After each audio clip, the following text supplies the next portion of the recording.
Obum and Zoba first met at the university, where it seemed like their destiny brought them together.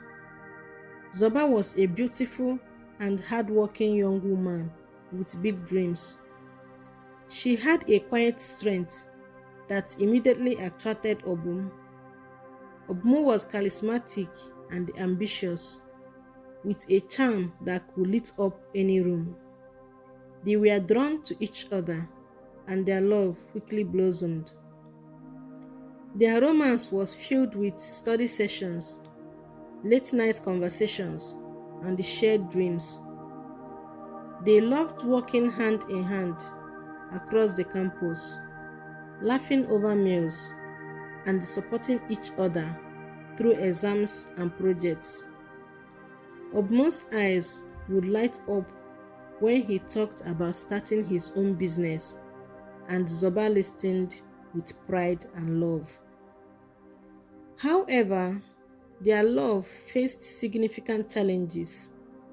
Obum and Zoba came from different tribes, and their families did not approve of their relationship.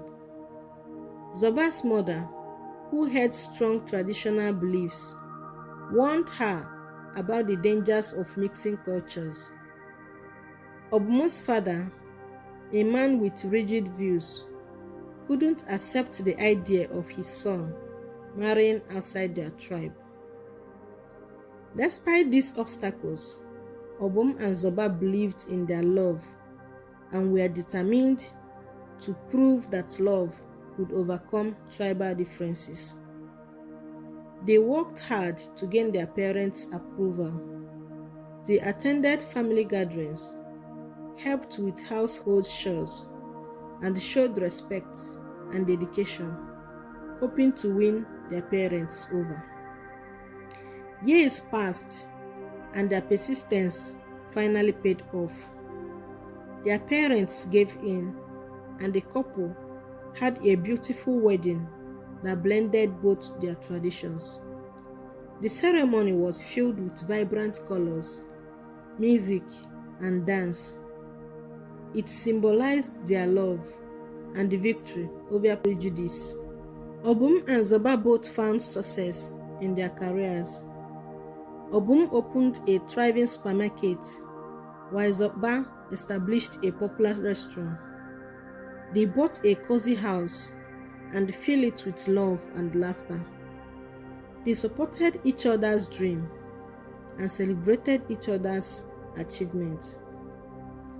However, over time, Zoba noticed a change in Obum. He became distant and arrogant, spending more time at work and less with her. Despite their success, there was a void in their lives. They had no children. This childlessness weighed heavily on Zoba. Obum's family began to blame her, accusing her of being barren. Instead of defending his wife, Obum joined in the chorus of blame, which hurt Zoba deeply. Zoba visited numerous hospitals, churches, herbalists, and soothsayers, seeking solution to their childlessness, but to no avail. Each negative result chipped away at her spirit. One particular painful day, after another negative pregnancy test, Obum cruelly told her to stop hoping for a miracle because she was barren. This was the final straw for Zoba. Out of devastation, she moved out of the house and sought refuge at her friend Chi's house. However, Obum seized this opportunity to bring Ebere, his sales girl and lover, into their home along with their child. Zoba never knew that Obum was having an affair with Ebere, and they even had a child together. Zoba, shattered by this betrayal, knew she had to make a decision.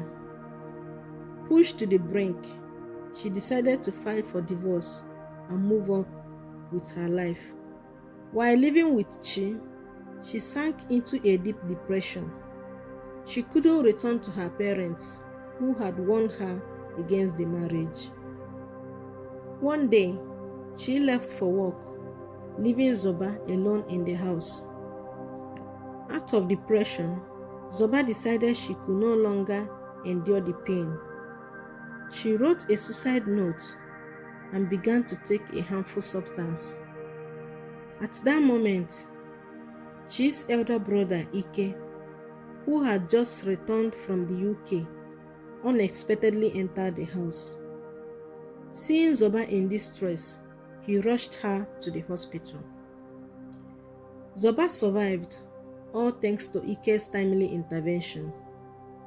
Feeling grateful for her life and Ike's kindness, Zoba slowly began to rebuild her shattered self-esteem. Ike, charmed by her resilience and beauty, grew closer to her. She, seeing their growing bond, encouraged the relationship, hoping it would help heal Zoba. Meanwhile, Obum's life was spiraling out of control. His marriage to Ebere was nothing like he imagined. Ebere was extravagant and contributed nothing to the household. His business suffered, and he found himself deep in a debt. The one bright spot was their son and Ebere's pregnancy with another child. These were the only reason for being in the marriage. One day, Zoba felt dizzy and went to the hospital. To her astonishment, she discovered she was pregnant.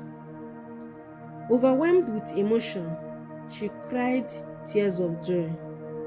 When Ike heard the news, he proposed to her and they got married immediately. Their happiness was complete and they looked forward to welcoming their child. Being that they lived in the same city, Obum ran into Zoba by chance and was shocked to see her pregnant.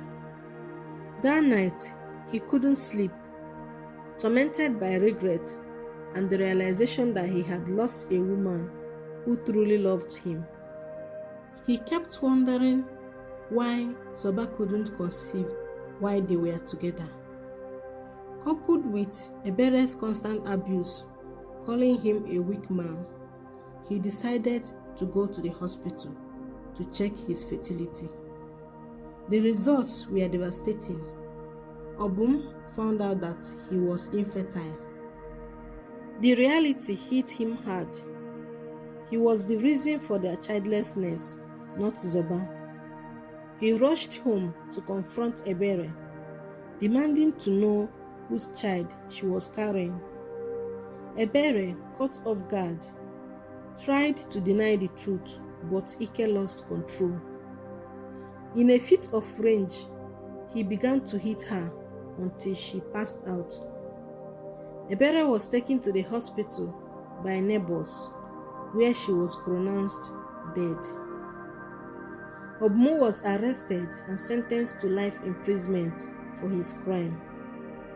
Meanwhile, Zoba gave birth to twins, bringing immense joy to her and Ike.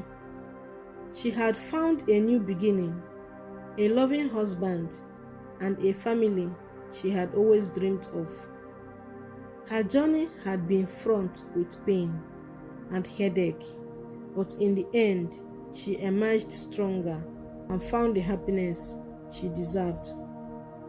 Sometimes, you may not realize the value of what you have until you lose it. Thank you for watching. If you enjoy our content, please consider subscribing, liking, and commenting.